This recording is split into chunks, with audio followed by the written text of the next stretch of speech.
I'd like to welcome one of our EMEA specialists now, Faz, to talk a little bit about security and automation. Faz.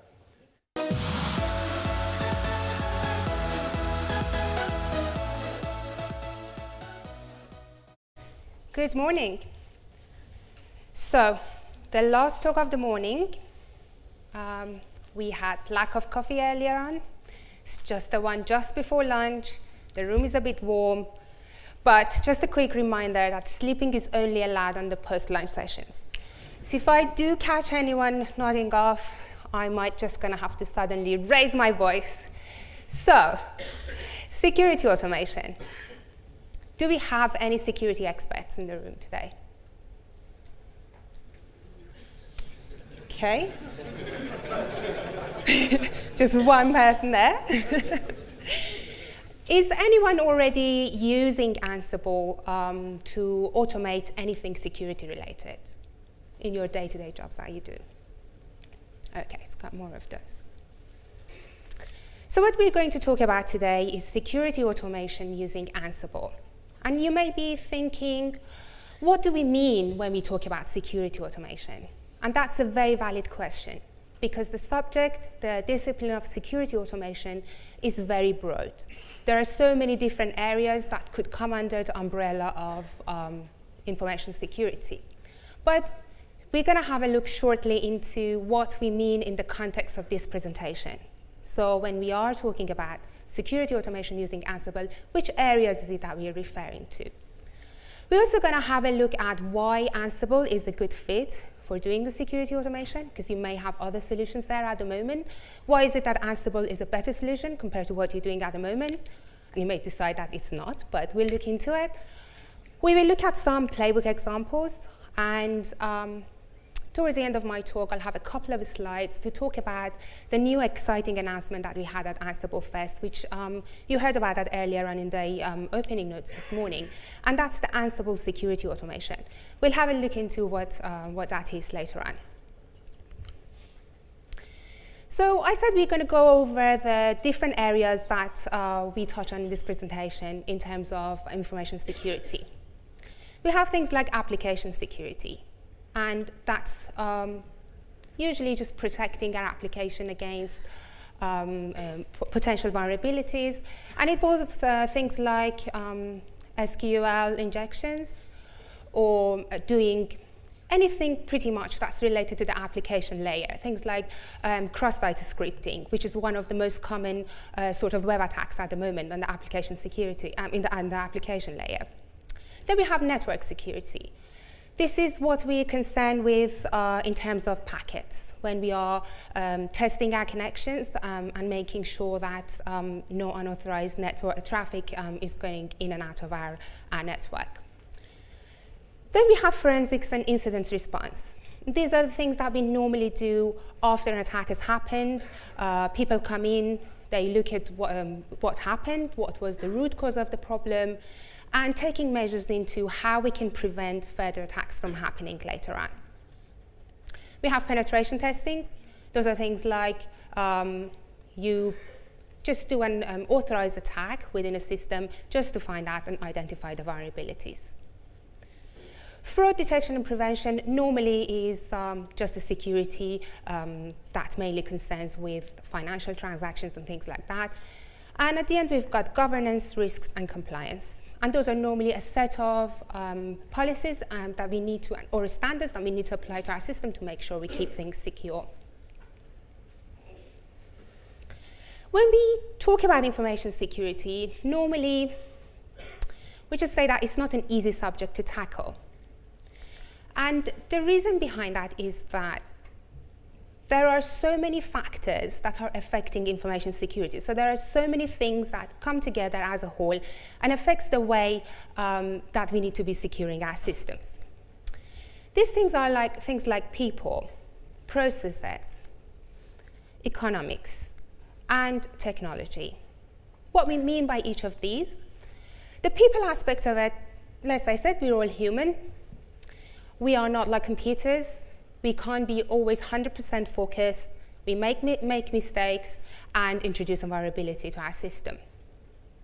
We normally deal with different processes, We may not have much control over them, or we might miss a broken process or a weak process somewhere, and that's, on the other hand, might be introducing some variability to our systems. Then we have technology and economics, and they normally go hand in hand. And that's because if we think about almost any business, at its core, there's technology involved. And we always have this pressure, this urgency that we want to add features and functionalities as quickly as possible and get to the market. And that normally jeopardizes the amount of time that we may have into spending on testing our application, things like that. So there are all these different factors that are just getting together and introducing different sort of threats to the state of our information security. So overall, it's not an easy subject to tackle. Having considered this sort of complexity, it highlights the fact that we do need a tool that is powerful and is flexible enough to be able to mold into what we already got and let us automate without having to change much. And that is Ansible. Ansible is a very powerful tool. It's got so many different things that can help us start automating in various aspects of the systems we're managing, and it's really powerful. And if we take a deeper look into what Ansible actually looks like, it's something like this. There are so many different use cases that could be automated using Ansible. But this means that we've got all this power here, and that means that we might have some sharp edges that could actually be harmful. Because, let's face it, a badly implemented IT practice, automated at a scale, is never a good idea. So we need to be really careful when we are using a tool like Ansible. What Ansible is not is a zero-sum. So one of the design ideas behind Ansible is that it's not going to be there to force you to replace any existing tools and technology that you have. The idea with that is that you just use Ansible as what we refer to as the automation glue and bring everything that you've got together. You look at some pain points you've got, you look at some mundane, repetitive tasks that are actually not automated at the moment, and then you just use Ansible to start automating those. But we're not saying by no means that Ansible is there to replace any of your existing tools. It's just there to help you. You can carry on using the existing tools that you have if they fit really well with their purpose, and then Ansible just help you on top of that. When we talk about use cases of Ansible, a lot of the time, so many people think that it's just a configuration management tool. And I'm hoping if you were one of those people, by the end of today, you'll have a better idea of that that's not the only thing that Ansible does. It does configuration management really well, but as well as configuration management, there are so many other use cases for Ansible. One of the strongest points or strongest areas of Ansible is orchestration and application delivery. That's one of the reasons that it was created at the first place, because there wasn't any other good solution out there to fit that purpose, and that's why Ansible was created.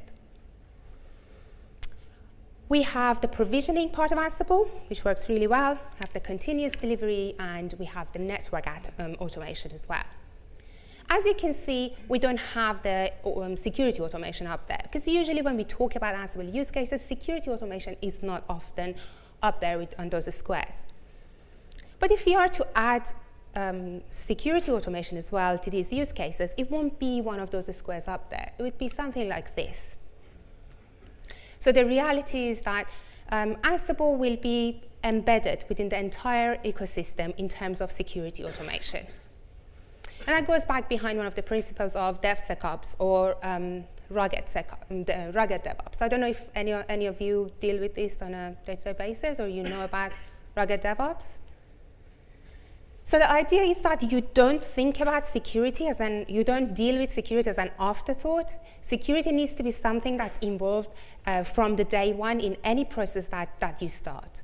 So whether it is your provisioning, whether it's your application development, so it's your developers you're dealing with, whether it's your network team, you need to have your security in mind when you're doing any of those tasks, and Ansible is a really good fit to help you achieve that. Why Ansible is a good fit in terms of security automation? The fact that it's agentless. So you don't need any special security approvals from the security team to install agents on your end machines. You don't need any special transport mechanisms. You can just get on with what you've got, like SSH and WinRM in case of Windows, and just use those. You don't even need to introduce new credentials to your systems or open new ports or anything like that. So it's really simple. You can just start using Ansible to automating pretty much anything. Desired state, your security compliance, the security and compliance could be written as a, could be defined as a desired state when it comes to the Ansible world. So what you do, you define what your desired state is as far as the security and compliance is concerned, and then you apply that to all the machines across your infrastructure. And what Ansible does, it just checks what your system is like, checks it against your desired state, and only makes the changes if it's necessary. It's extensible and modular. So there's so many modules and plugins that already come with Ansible that you can just start using and start your automation journey. But if there's something not there that you really need, you can so easily extend that. We had a question about SNMP, Ansible and SNMP earlier. So that could be done using a plugin for SNMP. You can actually create your own plugins and mold Ansible to the way that you really want and to the way that it really answers the problem at hand. It's got the push-based architecture. Why is push-based architecture important in terms of security? When we have a security update, or when we have our security team forcing us to apply some critical updates or things like that there and then, we can't really afford to be waiting for systems that have agents on or they're pull-based to wake up and eventually get what they need to get in terms of updates and security. That's the advantage of push-based architecture, is that we can apply our security enforcement there and then in real time. And that's a really big advantage if we need to get things patched up really quickly. You can also target your infrastructure based on facts. There are a set of facts which are core facts that come with Ansible. When you run a playbook, there's a module called setup module that runs on your end targets and gathers a set of information about your managed system. If those set of facts is not what you're looking for, you can just extend that and add to those facts. So why is that important in security? If there's a group of machines that they've got an exception from a certain security update, or they need some special requirements in terms of what updates needs to be applied to them, you can easily address that using the facts that is available to be used with Ansible. The other two things, the fact that it integrates really easily with anything else that you've got going on, pretty much anything else. You saw in one of David's slides and how the whole ecosystem could work in terms of with your logging system, with your monitoring system, with your pretty much anything that you've got going. And it's very easy to learn, relatively very easy to learn. So the rate of adoption is normally very quick. So having talked about all of this, I want you to imagine how things are, or how teams are set up traditionally within a company. So we have all these teams. We have our security team, we have our operations team, we've got our developers, and they all have their own silos.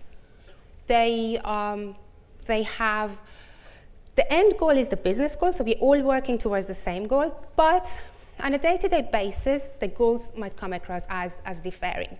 What security wants is to ensure everything is always secure and to ensure information assurance. What the ops guys want, they want everything to be up and running. And what developers want, they've had they're years ahead of us in terms of, when I say us, I come from the an operation background. So developers are years ahead of us. They've been practicing this automation and agile, and they're able to push code really quickly, and the business wants them to push code really quickly. So that's their goal.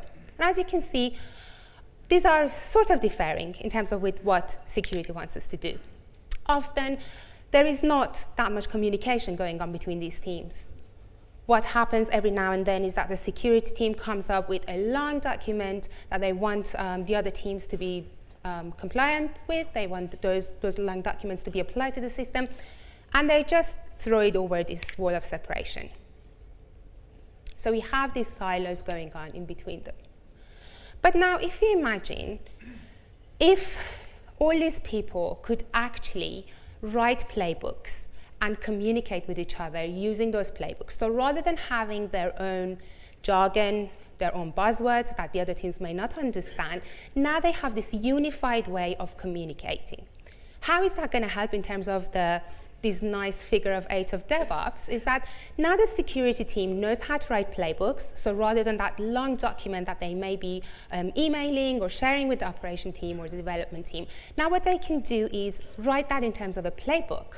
And now, because everyone understands that language, they can just talk to each other and they can exchange playbooks. So the security, rather than creating this friction by telling the ops team, this is what you need to apply, and I don't care how long it's going to take you, it needs to be done by tomorrow, and the ops team needs to sit there and go through every single fix and come up with a maintenance window and things like that. Now, everything is in a playbook. So the security people are just sharing the playbook with the operations or with the development, and hopefully this would create a more effective working environment, and hopefully everyone is happier working in such an environment.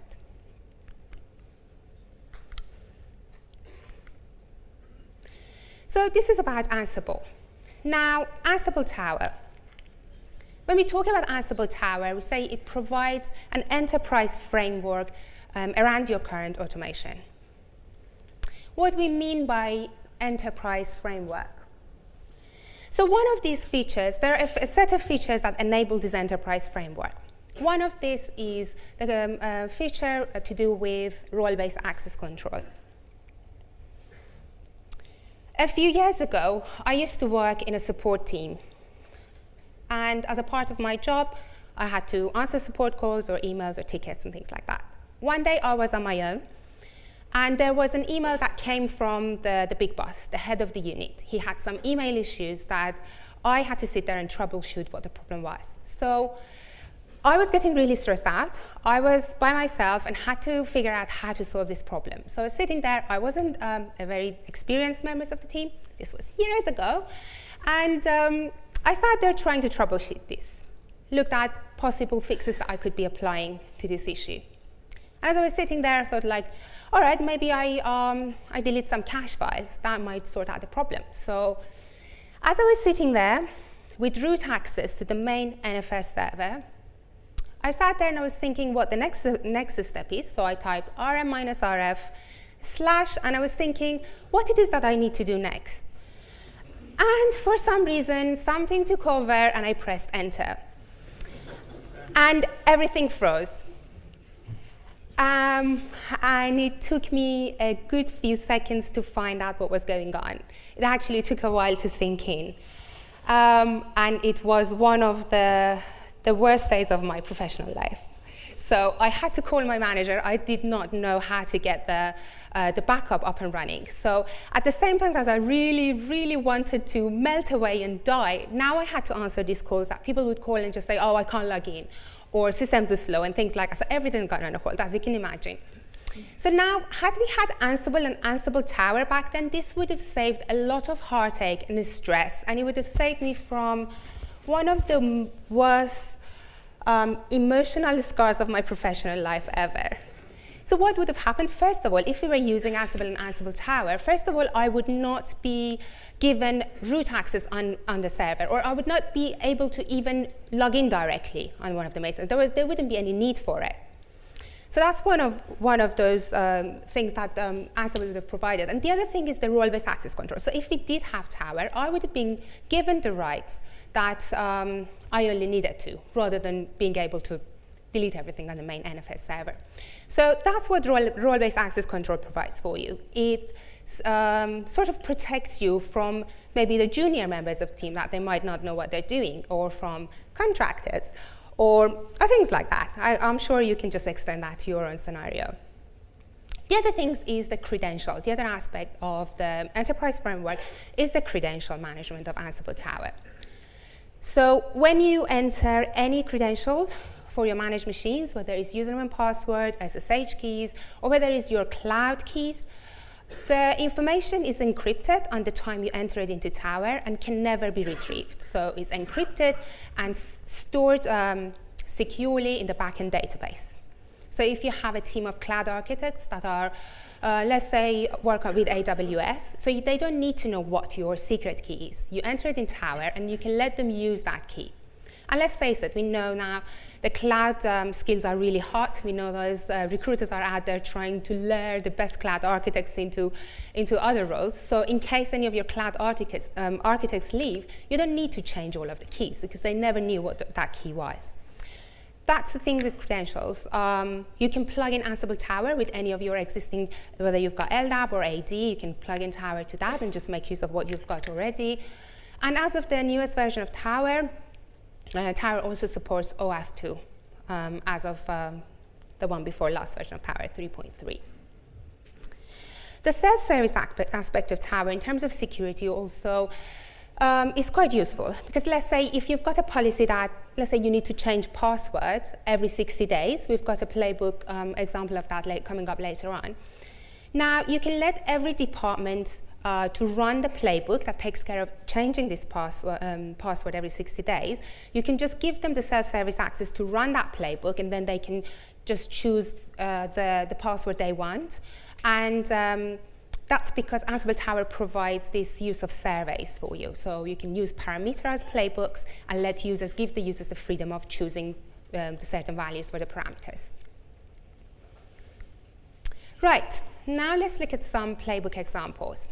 So if you remember the different areas of information security that we talked about earlier on, so we're going to look at some playbooks. They're not complicated. They're quite simple playbooks, but very commonly used ones that we've got in here. So we're just going to look at some of those. First one we've got is a security policy for the Linux machines. And it says the SSH daemon must not allow authentication using an empty password. So if you look at the fix for that, some information is highlighted. One of them is line and then that file. So we know that in order to make that happen, we need to make some changes to our SSHD configuration file. And we need to add the line that says permit empty password no. So we know that we're going to be using the module called line in file module. We want to set the state to present, give it the destination of the file. Then we're doing some regex matching to see whether that empty password exists or whether it's commented out. And then we want to make sure that the line permit empty password is set to no.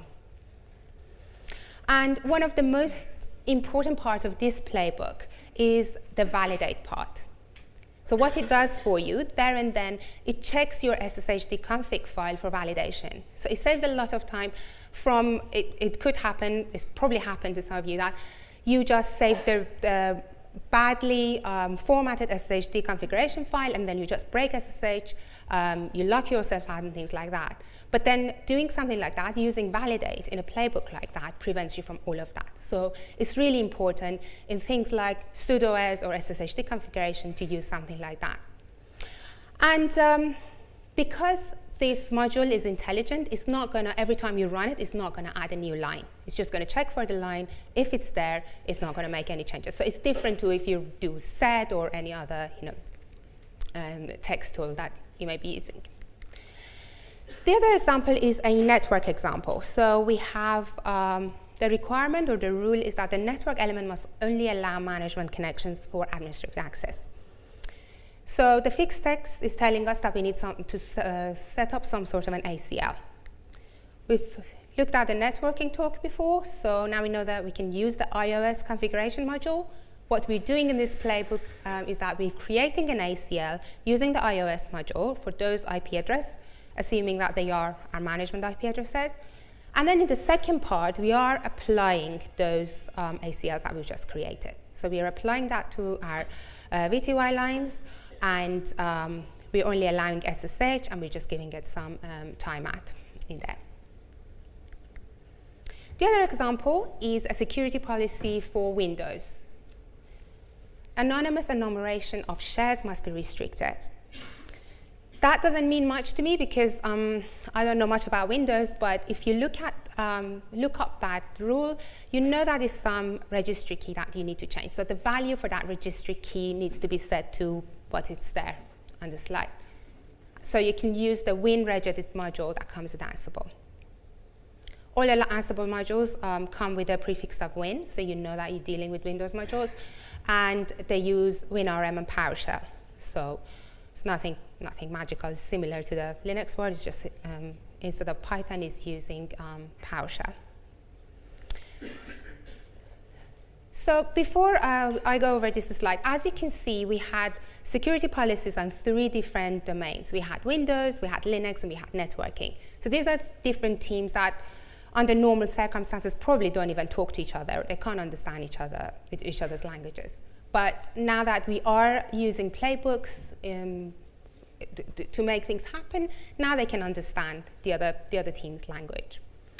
This is an example of a PCI DSS. We want everything to be updated. We want to have the latest patches on everything.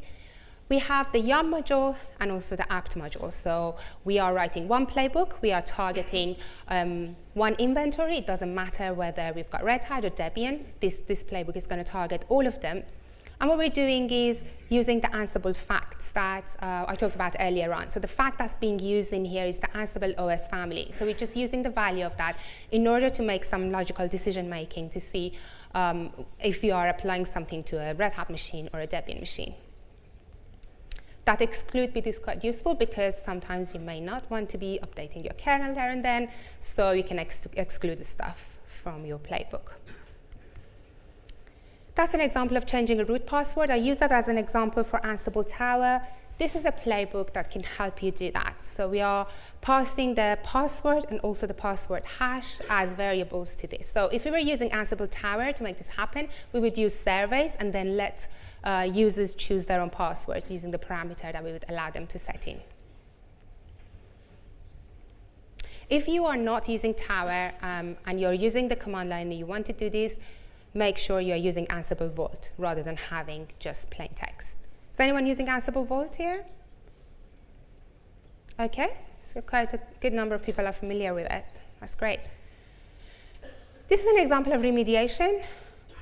There was a kernel bug a few years ago, well, 3 years ago now, that allowed hackers to get in, guess the next sequence number of a TCP packet, and because the connection wasn't terminated properly, it allowed them to inject a malicious packet. And the remediation that came out for this is just to set some value on the kernel settings to a really, really high value, and apparently that fixes the problem. It's because we're dealing with kernel settings, we're using the systemctl module.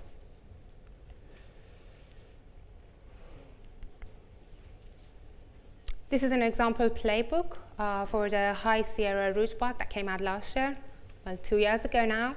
So the immediate remediation for this was to change the root password. So that's the first task within our playbook is doing, similar to what we saw just earlier. Then later on, when the proper fix came out for it, the proper fix was just to run that command on our Mac machines. And we're using the command module to make that happen. And then we want to apply a reboot, and that's what's happening towards the end. This is another example of remediation. I'm just going to let you have a quick look. I'm just going to move on to the next one. I'm sharing the GitHub address for this playbook, so don't worry about it. If you can't catch them, you'll be able to get them on the GitHub repository. And just the last example is the example from incident response. So this is, if something's happened, you don't have a logging aggregator, you're not using Ansible Tower, and you really want to gather the logs on your target machines and then bring them locally, this is how you can do that. So you use the find module, gather all the logs from var log, and using the fetch module, bring everything locally, save them so you can go over them to find out what's going on. So those were the playbook examples. There are a lot more in the GitHub repo I'm just going to share with you, but I'm going to briefly talk about this Ansible security automation, which personally I'm really, really excited about because I've seen the demo for it and it's really, really interesting. What Ansible security automation is, so within an enterprise, we often have different domains of security, and these domains are usually siloed, so they're not really talking to each other. So the Ansible security automation is a set of supported modules and playbook that's going to make these communication happen. At the moment, it's on tech preview, and it's working with the Splunk, Snort, and Checkpoint. But there's going to be more recent updates coming out really soon. So watch this space on ansible.com for this if it interests you.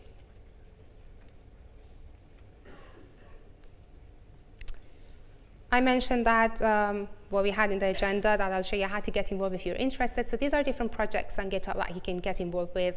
Ansible Lockdown, Ansible Hardening. You can join a mailing list. You can look in Ansible Galaxy for security-related roles. And that's the GitHub repo that you can get the example playbooks.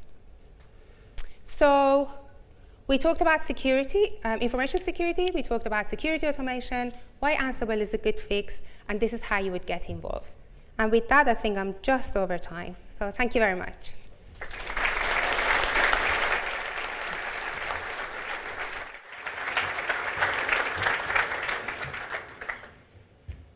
Thank you, Faz. So we started this morning with Tim, giving us a background on Ansible, where we've come from, where we're going to, and a little bit about how fast we've grown. We then had Phil and Pat telling us about the essentials and some of the top 13 tips from Pat. So thank you very much for your attention this morning.